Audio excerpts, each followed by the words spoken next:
longer to see who else is able to join us this afternoon. But we look forward to getting started in just a minute.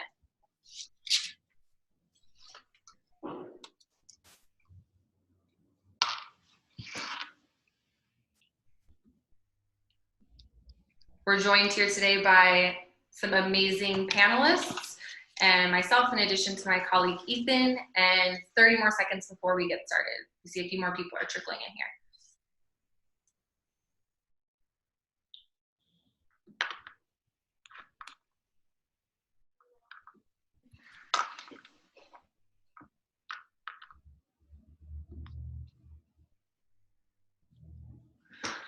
Okay, awesome. Well, to be mindful of everyone's time, we're going to go ahead and get started. Thank you so much for being here and welcome to our webinar, Analysis 101, Better Data Equals More Insights. We're so happy to be joined by so many innovative educators and school leaders from all over the country, really, to create a space where we can build community among those who are really eager to learn and refine best data practices with us. My name is Sam Cole, and I'll be moderating this panel discussion. I'm on the growth team here at Schoolrunner, which means I have the really awesome job of creating and sharing content that highlights the success of schools we work with, in particular how our schools are leveraging Schoolrunner really to to foster equitable learning environments and to support student growth and achievement. As I mentioned, I'm joined here by Ethan. Many of you already know Ethan, but for those of you who don't, I'll go ahead and let him introduce himself. Hey everybody, my name is Ethan Martin. I am the school support coordinator here at Schoolrunner and the product owner as well. So in these two roles, I work with our schools to figure out how we can best help them achieve their goals. I help them work through what our system can do. I help them kind of talk us through ways that our system could be better as well. So I'm involved with a lot of our clients in figuring out how to get the most out of Schoolrunner. Awesome, great, thanks Ethan. Well, before we get started, I just want to share a little bit of information about the Schoolrunner Advisory Panel.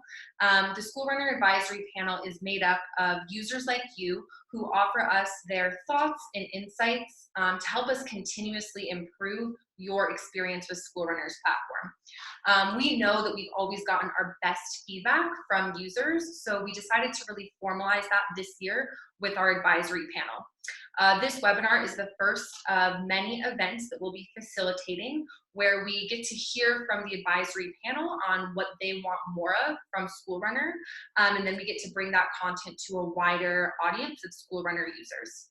If that sounds like something you might be interested in, the Schoolrunner Advisory Panel, please indicate so on your fall user survey, and we will follow up with you. Great, so this webinar is a panel discussion followed by Q&A at the end. I'm going to ask our three panelists a series of questions, and after they each respond, Ethan is going to actually go into the Schoolrunner platform and replicate how to create one of the reference reports. As mentioned, there will be plenty of time at the end for Q&A, so please utilize that Q&A box that you see on your screen. Excellent. So without further ado, let me introduce our panelists. So first we have Ben, founder and head of school at Creo College Prep. Ben spent his career as a public school teacher in the South Bronx, teaching middle and high school computer science and economics, in addition to developing innovative curricula and leading professional development. He was selected to be part of the 2017 cohort for the nationally recognized Building Excellent Schools, or BES Fellowship. Ben holds a sincere belief in the capacity and promise of young people in the Bronx. Ben, thanks for joining us. Our second panelist is Lindsay. Lindsay heads the academic team at Center for Resilience in New Orleans. She joined the CFR team this past summer after working for 5 years at First Line Schools. Prior to her start in the New Orleans education space, she worked in K-12 schools as an instructional coach, both in Kansas City and rural New Mexico. However, she got her start in education as a 7th grade ELA teacher on the Navajo Nation. And she has devoted her career to ensuring teachers are able to reach ambitious academic outcomes with students of all backgrounds. Thanks for joining us, Lindsay. Lastly, our third panelist is Dominique James. Dominique is the data manager at Paul Havens Charter School, which is also in New Orleans. After graduating from Howard University, Dominique joined the 2008 Teach for America Corps. She worked in alternative schools before becoming a founding math and science teacher at Laniap Academies. From there, she transitioned to her current position with Crescent City School in Havens, where she enjoys being part of an inspiring team during doing turnaround work in New Orleans. Thank you all so much for joining us. We're so excited to have you. And as I mentioned, Ethan's sort of our fourth panelist. He'll be following up and actually doing some demoing after all of the questions. All right, so we'll get started with the first question here. I'm wondering if each of the panelists could tell us a little bit about your school and your experience using Schoolrunner. Ben, starting with you. Sure. So as you mentioned, Crayo College Prep is a brand new school. We opened, actually today's our 57th day of school ever. We're located in the South Bronx. We have 90 fifth grade students, and we use Schoolrunner for everything. Our school is, it says the name, a college prep school, but it's really important to us to keep track not just of academics, but of behavior in our students' conduct throughout the day. And so we have a traditional college prep model, longer school day, additional time for ELA and math, but we also have a lot of small group interventions that are based on a lot of the data that we collect in Schoolrunner. We also have daily computer science and health and wellness and science classes to give our students a part of the day where they're trying things and failing more frequently than we want them to do in ELA or math. So in ELA or in math, you want to get a correct answer. In computer science, there's going to be a lot of times that your code doesn't work or things go wrong, as Ethan can probably tell you. And we like to make that an important part of the school day. I used Schoolrunner briefly while working at 2 other small startup schools as part of my experience designing and building Crayo, and I was really impressed by the ease of use, and they didn't pay me to say that. We have teachers that are incredibly busy. They're building a school. Every day we do something. That day hasn't happened before in our school's history. And so it was really important to have a system that was easy to access, easy to update, didn't frustrate. And I'm sure everyone who's been a teacher on this call has used some particularly crappy gradebook software or SIS or both, and they didn't talk to each other. They didn't do the things you want. And so our experience so far has been quite positive, which I guess why they put me on this panel. But we use Schoolrunner, like I said, for academics, but we also track, we call Thrive points. Part of our mission is for students to thrive in college. So we have 6 core values that thrive, you get the idea. And students can earn and lose points according to their actions. And that's also tracked in Schoolrunner. And so we can run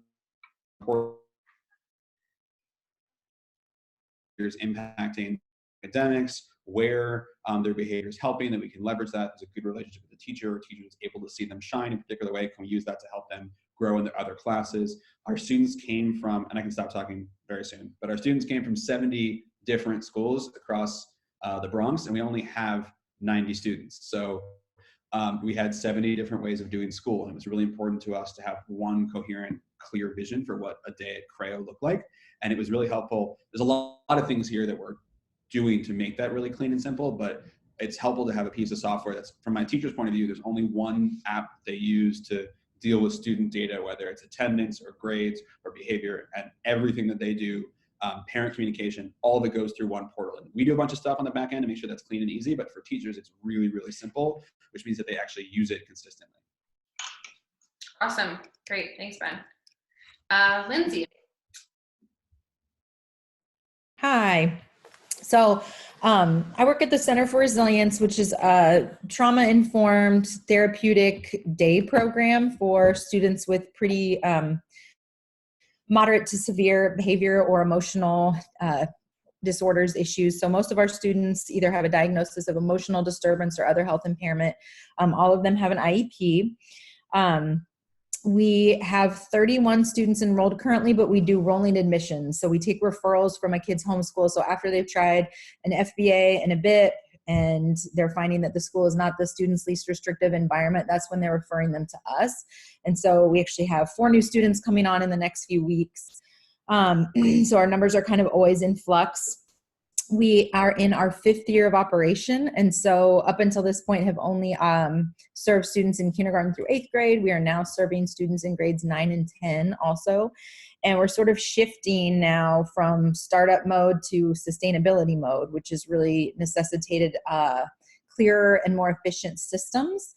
And so my role is new. There hasn't been an academic director before, and I've sort of taken on the charge of ensuring that we have really streamlined systems across. We kind of have like 3 legs of operations. We've got the clinical, the medical, and the academic.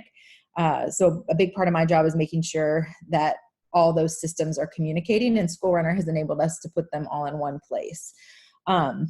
I've been working with Schoolrunner. This is my 6th year, I guess, using it. When I was at another network in New Orleans, we used it and I loved it. The reason I really loved it, coming from a teacher perspective, was the standards mastery and being able to see, I'd used PowerSchool before and other various student information systems, and never was able, I could put a grade in for an assignment, but I couldn't see how kids were doing on their standards. And so that's what really made me fall in love with it as a vice principal and a principal. But now in this role, we do a lot of progress monitoring. So every 30 minutes, we give students a score on 4 different criteria: safety, language, schedule, and on task.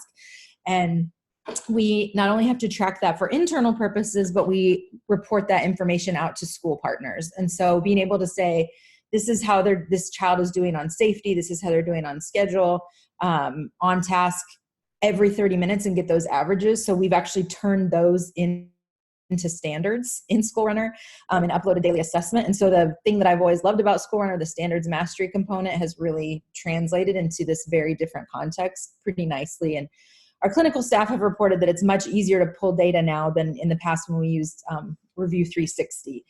And just in general, having, in the past, before we adopted Schoolrunner, I know the school was keeping track of a lot of information like attendance, and communication via spreadsheets. And so now we have a school partnerships coordinator who's dedicated to sharing student information with schools on a weekly basis. And now she just has one place to go where she can see behavior incidents, she can see their grades, she can see their scores on their different behaviors, what communication has happened with the families. And so it's just really enabled us to kind of, every different system we've used, to really put it all in one place. Awesome. Great. Thanks so much, Lindsay. Dominique, go ahead. Hi, everybody. So I'm the data manager at Havens, again, in New Orleans. Havens is much bigger than the schools of my other 2 panelists. We have about 830 kids in grades pre-K 4 through 8th grade. A lot of our students live in and around our neighborhood of Algiers, but we bus students from all over Orleans Parish. So Havens is a truly open enrollment charter school. So if we have space available in our program, students can come and enroll at any point in the year. So similar to what Lindsay was saying about rolling admissions, we do similar at Havens, where we accept kids all year. Some exciting stuff about Havens: we are an A growth school, which means in the state of Louisiana, like we've made a lot of academic progress with our students, which is really awesome to see just how far we've gone since Paul Havens became this charter school in 2013. But in addition to academics, we also do really awesome things with our enrichment program. We have various arts classes, PE classes, culinary arts, you name it. Like, we have an enrichment for it. And we use Schoolrunner to kind of just house all of the various things we do here at Havens. So it's where all of our teachers record attendance. It's where they do their behavior. It's where we record our communications. It's where we keep track of the different enrichment groups that we have here in the school. And it really is just like that all-in-one tool that, regardless of what grade level people work in or what their role is in the school, they can feel informed and involved with everything that's going on here at the school. Also, we've recently started using Schoolrunner's parent access, which has been really exciting for our parents to be able to more readily access the information that we send home on paper. Now they can access it digitally, which has been great. But using Schoolrunner has really revolutionized our school with making sure that everyone is more so on the same page with everything that's going on. Awesome. Great. Well, thank you all both for providing that context into your different schools. Really helpful information to sort of set this stage.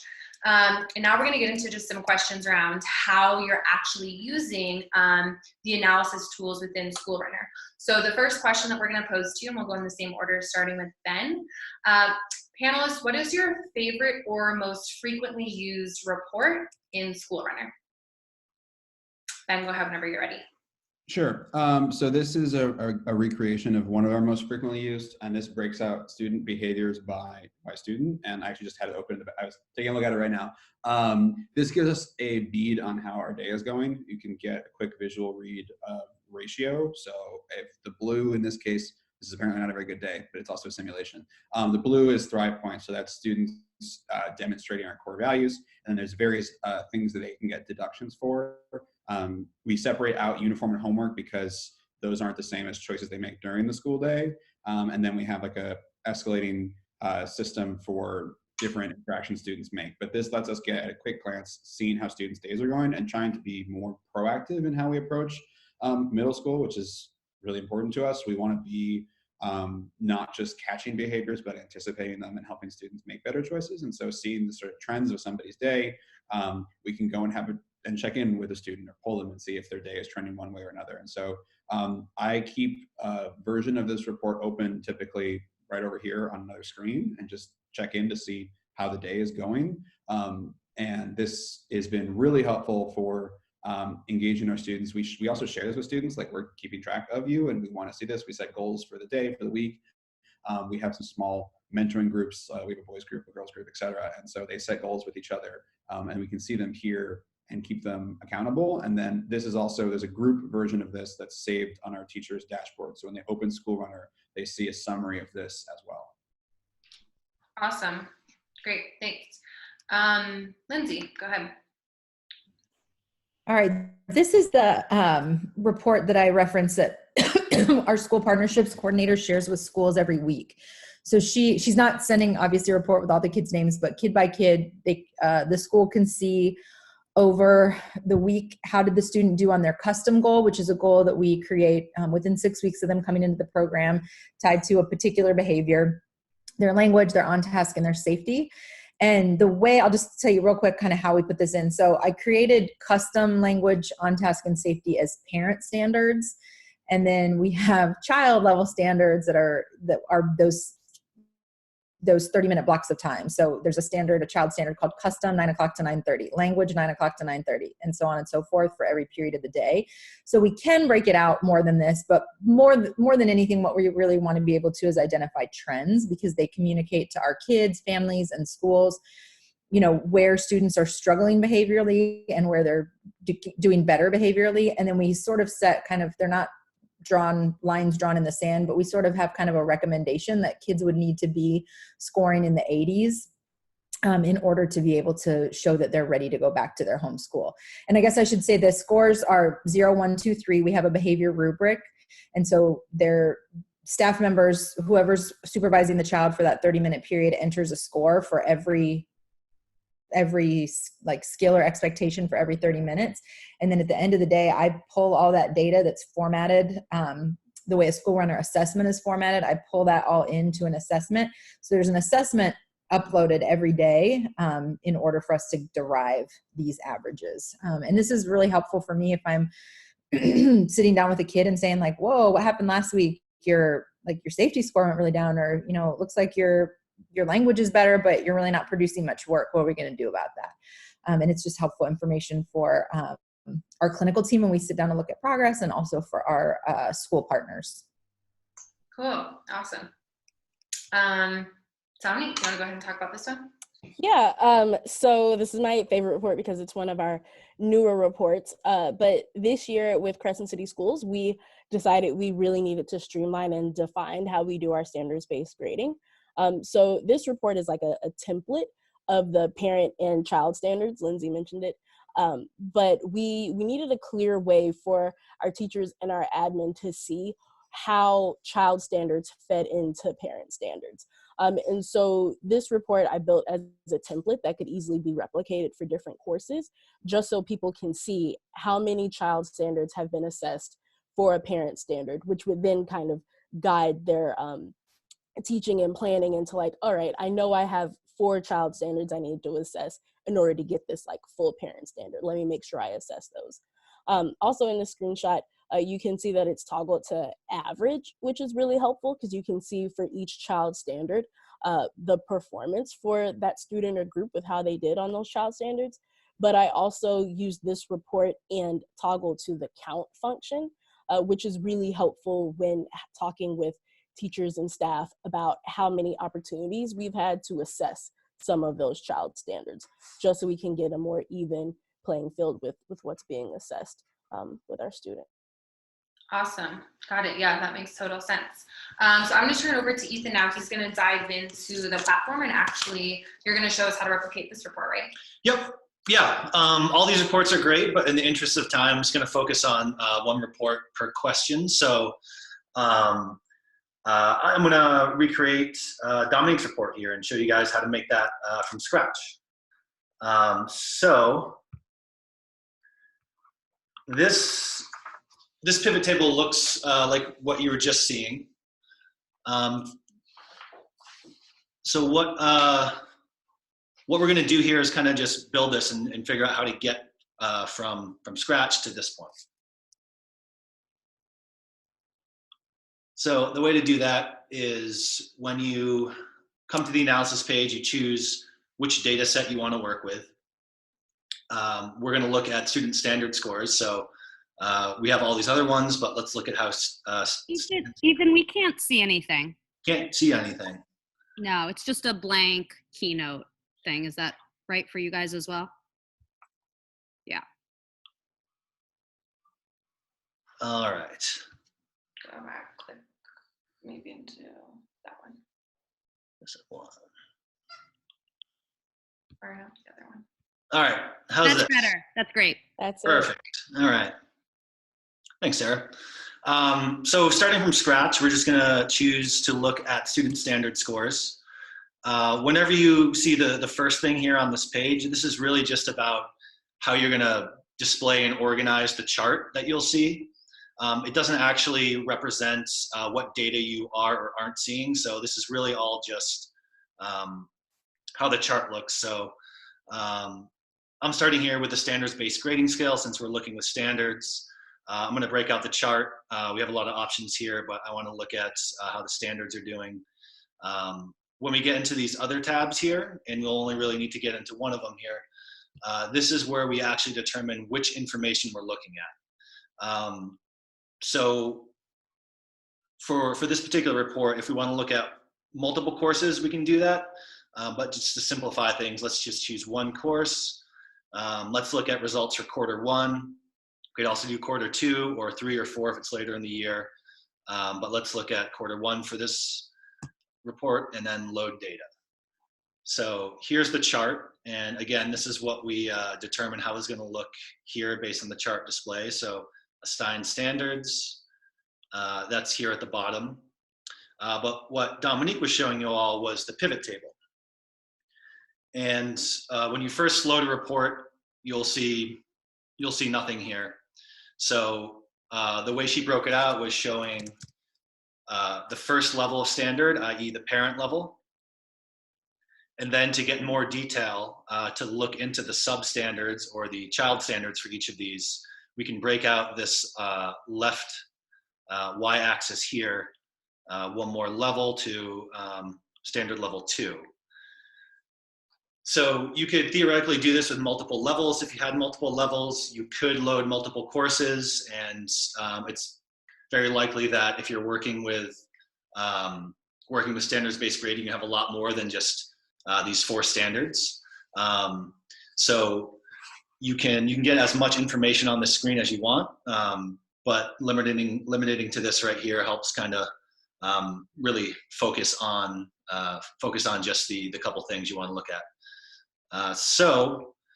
Again, choosing these standards data sets, looking at a specific course, a specific grading term, and then when you get into the pivot table, breaking it out by the parent level, and then within that showing the child level standards.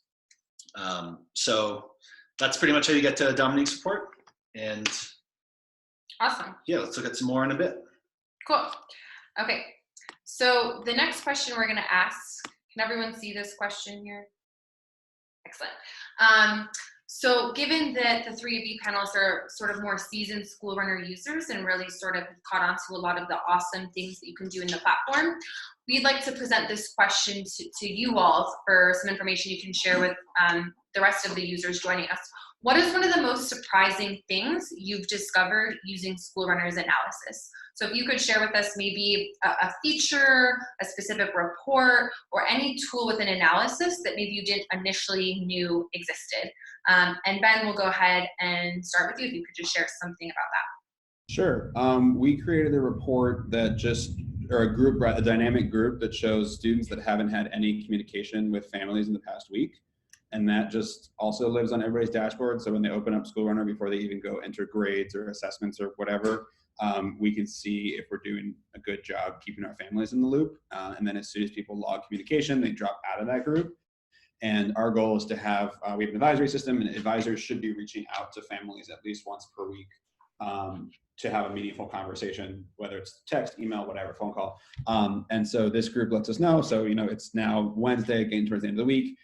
We have 18 students I can see that haven't had communication this week. And so we can either ping those advisors, tomorrow night if they haven't closed that loop, and maybe they'll get to it Friday, or they'll get to it Friday afternoon. But we want to make sure that we're staying accountable to that. And it was really easy to say, oh yeah, I know I've called all my families. And then the first time we ran the report, we were like, there's 50 people that haven't had any communication this week. And so we try to keep that number pretty low, but it's become actually kind of competitive on our staff of who can clear the most people out of the group. And my staff is very competitive.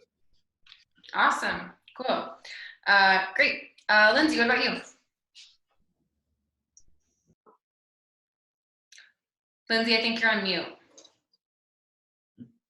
Okay, I'll talk about the thank you. I'll talk about this report in just a second because it's kind of an embarrassing surprise that I should have realized much earlier in my use of Schoolrunner. But I think just being on a team that is new to Schoolrunner, one thing I've sort of rediscovered is the comfort of knowing that you can run a report and like slice and dice the data anyway. The data is all there. It's just a matter of like picking the right breakouts or the right data sets and filters.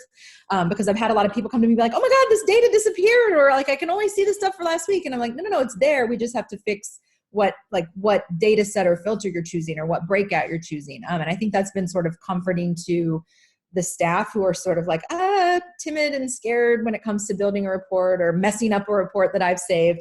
So that's been kind of a fun surprise. And then when it comes to I picked the attendance report here because all the way up until last year, I was like manually calculating attendance.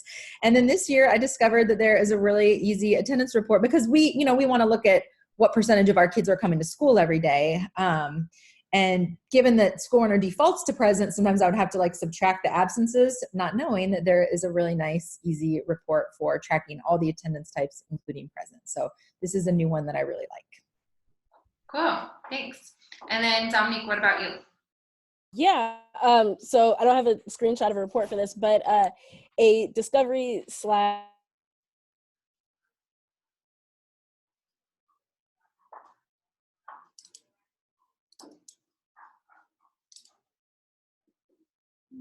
schools. Our Schoolrunner is built such that each of our Crescent City schools has its own Schoolrunner site. And so something we're really excited to do, I think it'll probably end up being more of a summer project, is thinking about what are the kinds of things, maybe like attendance breakout or specific standards across grade levels, like what are the specific things we want to look at across schools, and being able to use all the data that's already in Schoolrunner to do those analyses. So it was, that was just this year she told us about it. It wasn't something that we've explored before, but we're really excited to be able to use that feature on the analysis page. Awesome. Cool. Glad to hear that you'll be able to sort of scale your level of data analysis. Yeah. Yeah, Ethan, do you want to go ahead and jump in now with how to replicate an attendance report like this one? Yeah, absolutely. So this is the report that Lindsay's using, and this can be done in Schoolrunner from our analysis page, of course. And if we kind of start from scratch again, we'll figure out how to get there together. So let's start with the attendance data set. And this is all assuming that you're taking daily attendance in Schoolrunner. We do have a couple of different types of attendance you can take. This is looking at daily attendance records. So let's load the attendance. And again, we can break out the chart any way we want. Lindsay had it broken out by attendance type, so absent, present, tardy, etc. And I'm just going to further break that out by type again, just so they all have different colors and it looks a little nicer.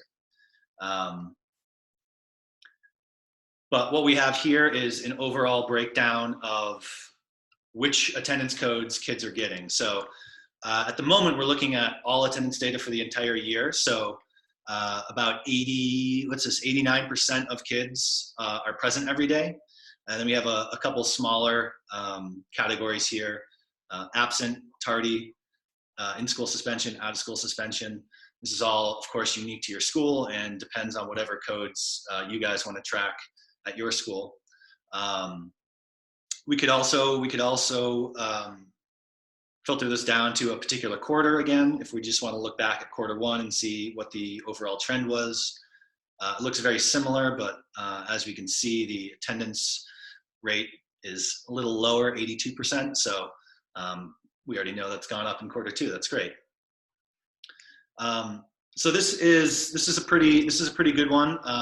It only requires a few simple settings here. So determining how your chart looks, and then determining if you want to look at the whole year.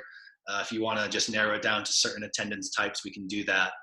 At the moment, we're not filtering for that, so we're seeing everything. And then we can also go a little further into the pivot table. Lindsay, I think this might look familiar based on the original report.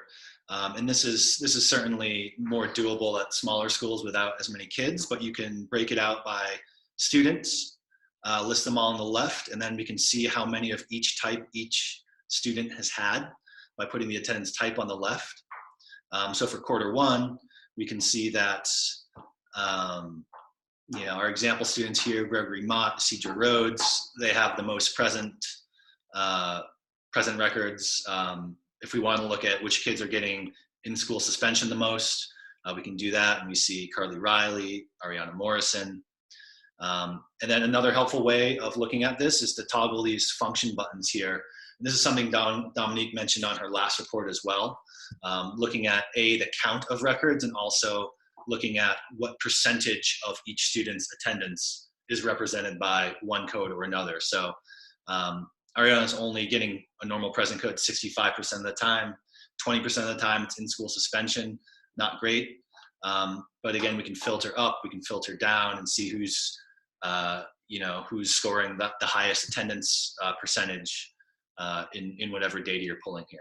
So yeah, definitely a great report. And if you're looking at who's coming to school most often, least often, can certainly be surprising. Great. Thanks, Ethan. Okay, we have one more question that we're going to ask all panelists, and then we're going to open it up to some Q&A at the end here.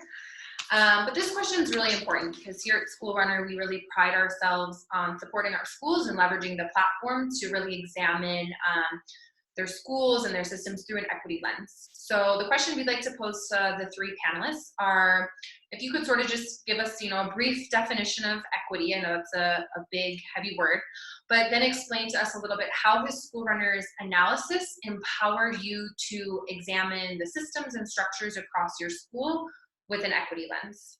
And Ben, we'll start with you. I know that we have a couple reports here that kind of speak to this from you. So I'll just sort of go ahead and move through them as you share with us what you're doing. Sure. And I think equity is not just about awareness of demographics. It's a effort towards justice, and that's a constant state of affairs of both stating intentions and then following through on intentions, and then holding yourself accountable to how well you follow through on those intentions. And so we, as a school, made commitments at the very founding stages to have a board that was majority people of color, majority women, a leadership team that was majority people of color, a staff that was majority people of color, because we are in the South Bronx, and 100% or 99% of our students are students of color. It was important to us that they see themselves represented in the staff and the leadership and even at the board level of the school.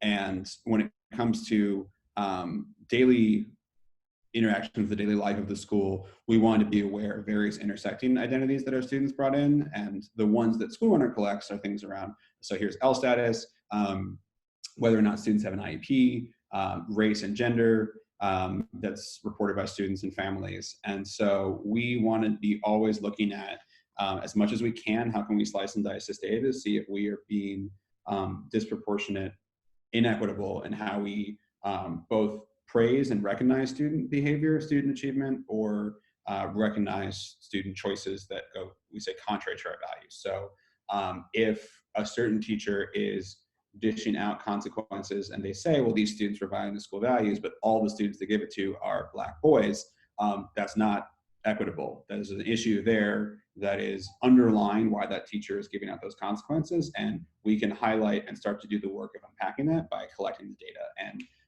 I really believe you can't fix what you can't measure. And so when it comes to any of these efforts, like, it's one thing to say, like, oh, we're woke, we try to be equitable. It's like, okay, where are the numbers? Are you actually hiring people in the percentages that make your staff or your school look the way that you say you should look? And are you actually meting out consequences, recognizing student behaviors, highlighting achievement in ways that are meaningful and recognize what your students bring in? And so we want to keep track of things like, are we giving more consequences to boys and girls? Are we giving more consequences to students with IEPs? Are we consistently having lower academic performance with our students with IEPs?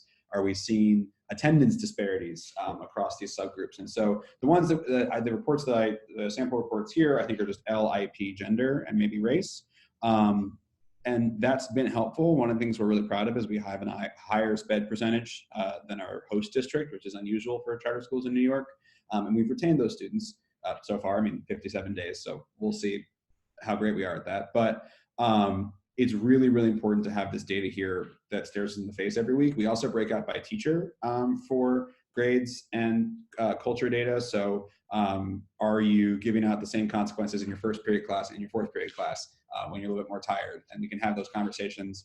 Are you treating students the same based on how you're coming into the week as a teacher or as a staff member? And just having these reports be shared and be shared among the whole staff creates a culture of openness and lets us have those conversations. And when students say things like, you only ever give Thrive points to the boys, we can be like, well, that may feel that way. Here's the data. And sometimes they're right, and sometimes they are not. But we can have those conversations because we collect this data. Awesome. Great. Thanks for sharing that. Lindsay, if you want to go ahead, do you have a report? Yeah. When I think about this question, I really, first, I'm kind of like, oh, like, what are the different ways we could slice it? Because our students have so many different things in common. So, like, we can't really break them apart by special education status or IEP status. So I really thought more about kind of along the lines of what Ben said, like, are we doing what we say we're going to do? And so, we say we're a therapeutic, trauma-informed setting, and then are we providing that to students every day, regardless of some of the behaviors they present. So we don't suspend students, but we do what's called a mental health day. And on a mental health day, students are still getting their services because a clinician is going out to their home. And usually it's issued if there's either significant damage to property or physical harm to another person.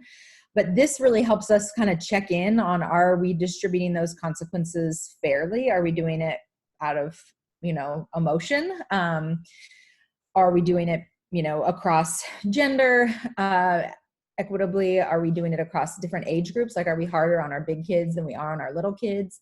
So looking at the consequences we're issuing to students has been a really helpful way for us to see, like, are we doing what we say we're going to do? Are we giving the right kind of consequences? And we think of consequences more as interventions than we do as, punishments.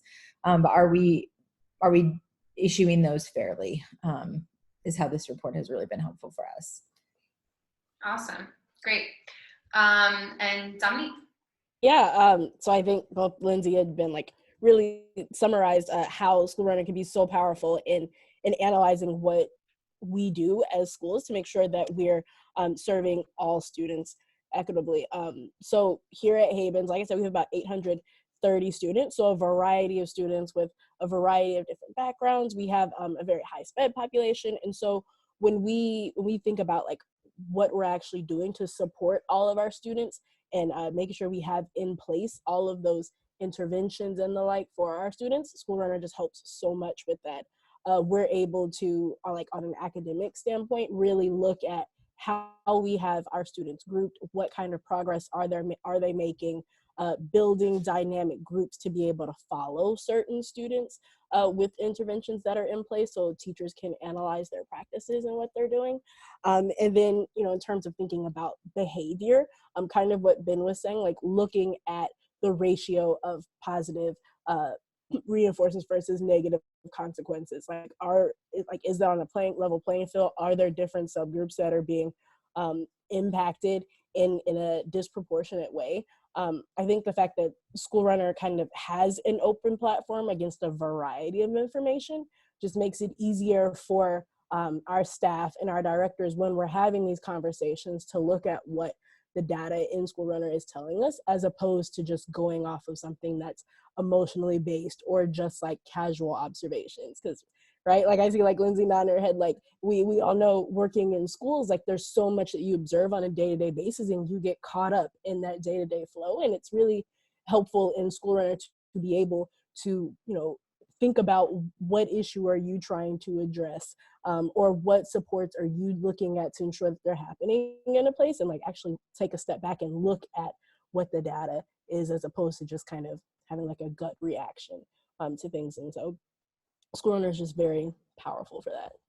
Yeah, totally. I think that like a common thread I'm hearing in all of your responses, what I took a note when Ben was speaking, because I hadn't heard it phrased yet like that, but the line of, that you really can't, you really believe you can't fix what you can't measure. So kind of, avoiding that gut feeling and actually having objective data in front of you to make informed decisions.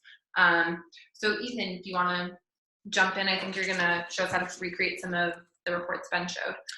Yeah, so Ben was showing you some of these, which is a ratio of positive and negative behaviors according to different demographic indicators. So let's take a look at this one. And I'll just start from scratch here. This one, you need to have a couple of things set up in our system. One, you need to have behaviors grouped into positive and negative categories. And two, you need to have these demographic attributes in our system. Gender, ethnicity, those are standard things that usually come over to our system from an SIS. It's also possible to add these manually, so you can pretty much have whatever custom attributes you want. So you can break out data pretty much according to however you want, as long as you put that into our system. So let's take a look at behavior information. And we had a pie charts here for a change, so those bar charts. So this first screen where I'm determining how it looks, let's do pie charts, and let's break it out. I guess let's first go by IEP status.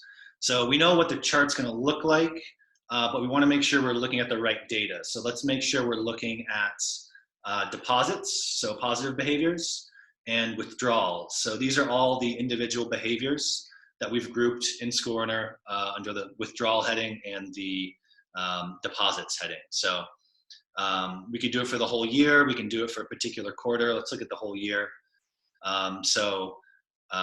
Yep, we're going to be breaking out pie chart by IEP status, and we're going to be comparing the ratio of,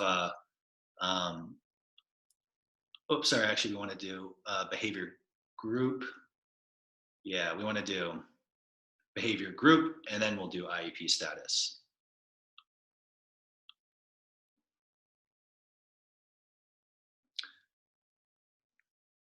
So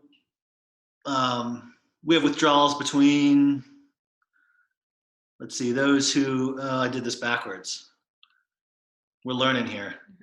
So let's look at IEP status by behavior group rather than vice versa. So here's the ratio for kids with an IEP and those without. Not a huge difference here, but we can see there is a slight difference between the withdrawal and deposit ratio of those kids that do have an IEP versus those that don't. The nice thing about a report like this is it's really easy to toggle. And if we don't want to look at IEP status, instead we want to look at ELL status, we just choose that. We get a little more differentiation here between the groups. So, no ELL status, beginning fluent, near fluent, however you guys define this at your own schools. That's what you're going to be able to see here. We can also look at ethnicity.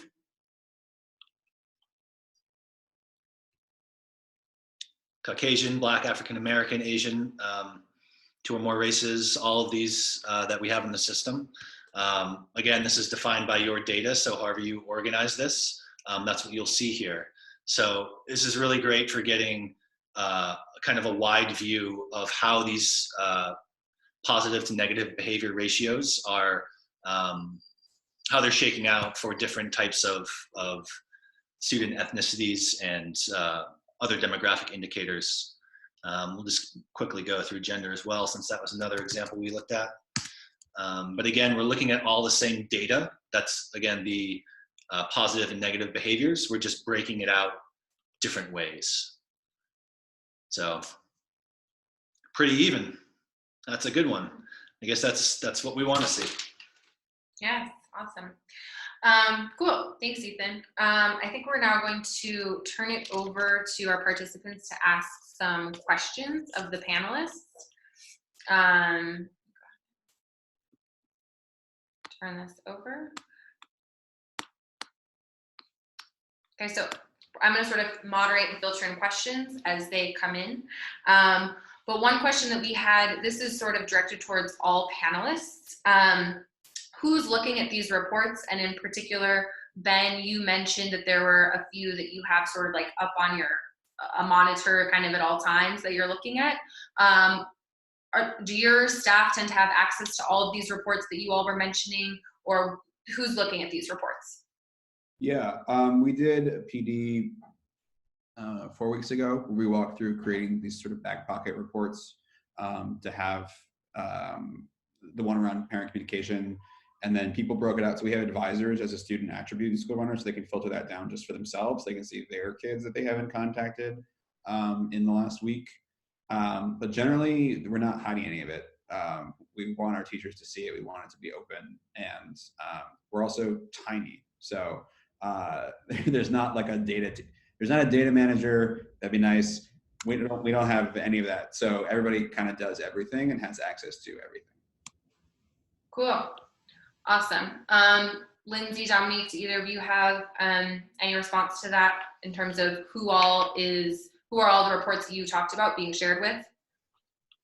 Most of my reports are shared with everybody. I've also shown people how to make them and shown them that, like, if you look at, a report I saved and then you make a change to it and you save it, it actually becomes a report you own.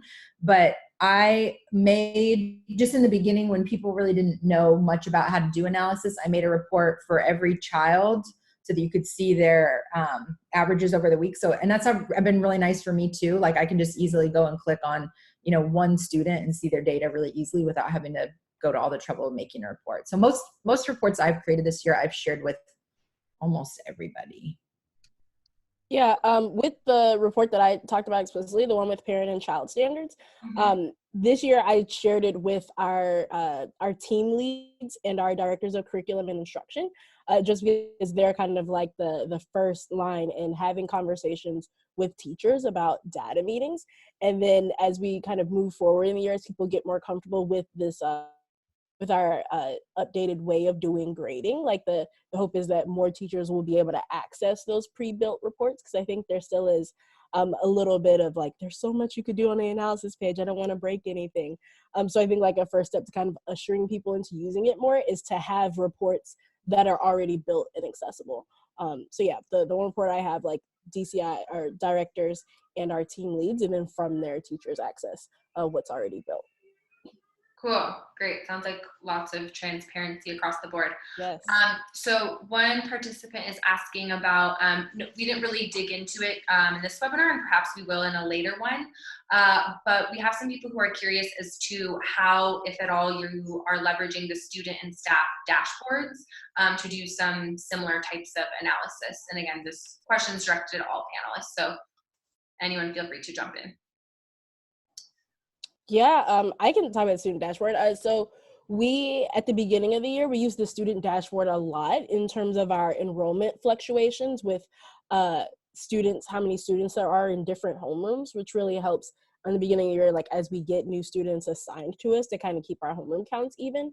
And as the school year progresses, particularly in our middle school, our team leads and our directors use the student dashboard to get a count of students, their overall deposits. Is a fun thing that our middle schoolers do at the end of the year is they do a field trip every year to Washington, D.C., and their deposits that are earned in Schoolrunner are kind of what determine, or is like one factor in determining whether they go on that trip. So yeah, we use the student dashboard at the beginning of the year for attendance, and then as the year goes on to kind of track deposits and deductions. Cool. Great. Anyone else? I don't use it very much. I actually almost never open it, but all of our students are in what we call a rec space. So they have kind of like a home base that they're based out of for the day. And they transfer or transition to their other activities from there. But they have 2 milieu specialists who are kind of like their people that are supervising them throughout the day. And they'll use it pretty often because I've created groups, like fluid groups, but groups for those rec spaces. And so they can go in and they can see, like on a Wednesday when it's time for the school store, they can quickly see for their kids what are their bonus buck balances.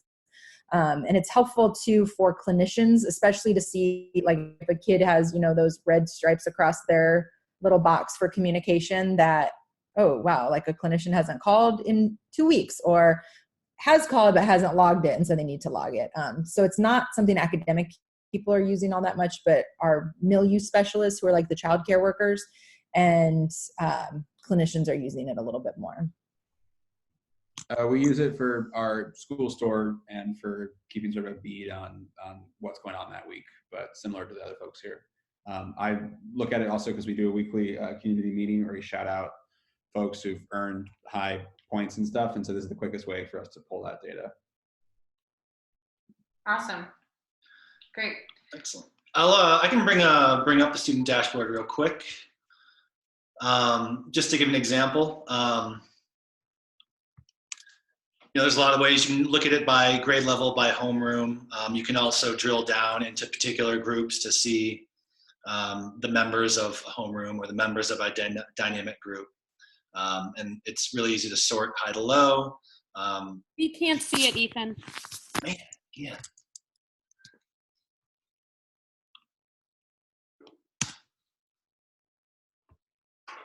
All right, how's this? Here we are. So there's a lot you can do on the dashboard here. I would say one kind of pro tip that not many people know about, but if you do want to share a dashboard, once you kind of get a view you like with a group and a date range, you can copy the URL and send that directly in an email or message or something, and then whoever clicks that will look at the exact same view you're looking at. So one little pro tip there if you're interested in student dashboards. Cool. One question that I think will be really helpful to everyone.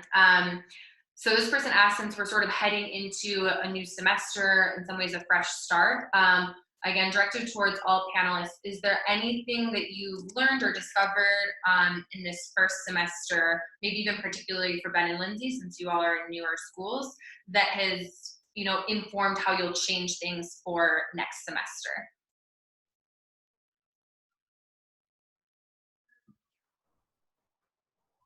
Go ahead. No, go ahead. It's very awkward to do that over a video.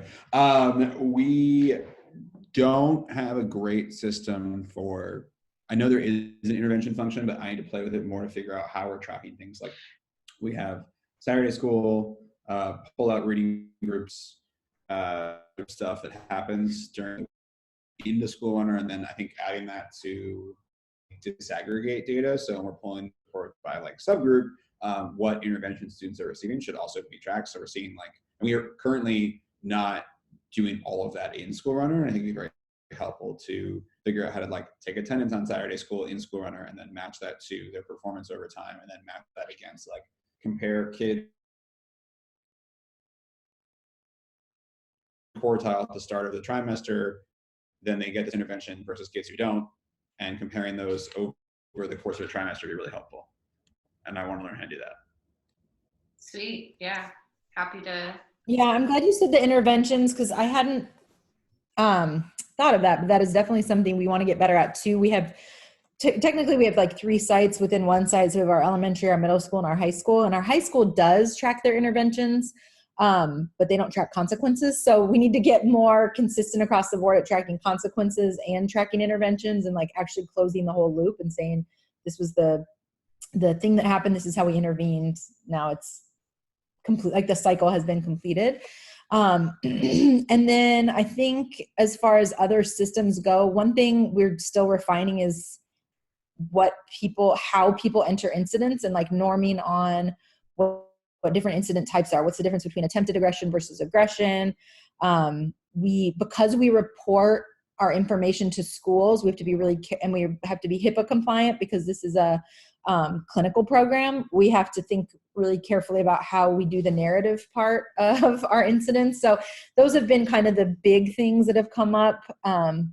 And then even though it sounds crazy, we're still really struggle with consistent attendance. So like I said, for example, if a kid we told them to stay home for a day for a mental health day, but no clinician went out, we're supposed to count that as an out of school suspension, because they weren't given their FAPE for the day, their free appropriate public education. But again, that's a system that we're still trying to refine, which I know is pretty unique to our context, but definitely seeing some places where we have to tighten our screws a little bit. Cool. Thanks for sharing that. I think we have time for one more question. This is a really great one. Dominique, this one will probably have to do specifically with your context since you're in a bigger school, but this person's interested in when you are looking sort of at that data across, students with IEPs versus without IEPs in different demographic groups. And when you notice signs of inequity, for example, in behaviors being assigned or what it may be, how do you share that data out and how do you have what could be some difficult coaching conversations? Yeah, I think thankfully, like my data manager role is more of conveying information and not so much like making people change their behaviors. So the difficult coaching, like, it doesn't really heavily fall upon me. But typically, like when I notice odd trends in our Schoolrunner data, it's really helpful in Schoolrunner to be able to build a report and save it and then share it not only within Schoolrunner, but to also be able to copy the URL and send an email along with some screenshots saying like, hey, like I noticed that, this student, for instance, has such and such days of out of school suspension, but like keep in mind, like this student has like, like this, special education designation, like we want to check that and be careful of that. So I think it's just using what's already in the system to share it within the system and also like double up with like sending an email and a screenshot, like giving people avenues to go directly to what that information says. Yep, definitely. So the ability to save and share sounds cool. Yes. Awesome. Well, we're at the hour, so being mindful of everyone's time. Just want to say thank you so much to our panelists. We will be sending a follow-up email to all attendees and registrants with a recording and some additional resources for how to build reports similar to what you saw today. And I'll make one last little plug since I know we have a few attendees from Louisiana. Schoolrunner will be at the Louisiana Charter School Conference in 2 weeks. So stay tuned for some information about some happy hours and other events we'll be hosting that we'd love to invite you all to attend. But panelists, again, thank you so much for your time. This was really useful, and thank you to all attendees. All right. Thank you. Have a good one. Thanks so much, everyone. Bye.